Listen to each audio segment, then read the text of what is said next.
Hi good morning, welcome to my mini blog. তো আজ হচ্ছে সানডে সকালে বেরিয়েছিলাম ড্রয়িং ক্লাসের জন্য। আর বিভৎস বাইরের রোদ, মানে এতটাই রোদ যে ছাতা ছাড়া এক মুহূর্ত বেরোনো যাচ্ছে না। আর এই হচ্ছে সেই আমার কিউট স্টুডেন্ট, যাকে অনেক দিন পর তোমাদেরকে দেখাচ্ছি।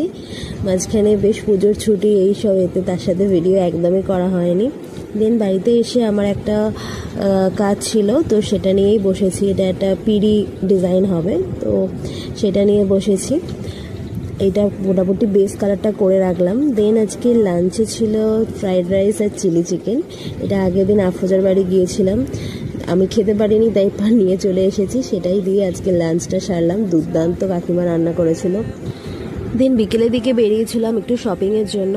আমরা গিয়েছিলাম বারুইপুর জিভাতে। তো এখানে কালেকশন মোটামুটি বেশ ভালোই লাগলো। আমি দুটো জিনিস নিয়েওছি, তোমাদের সাথে পরে শেয়ার করব। তো দ্যাটস ইট টুডে, টাটা।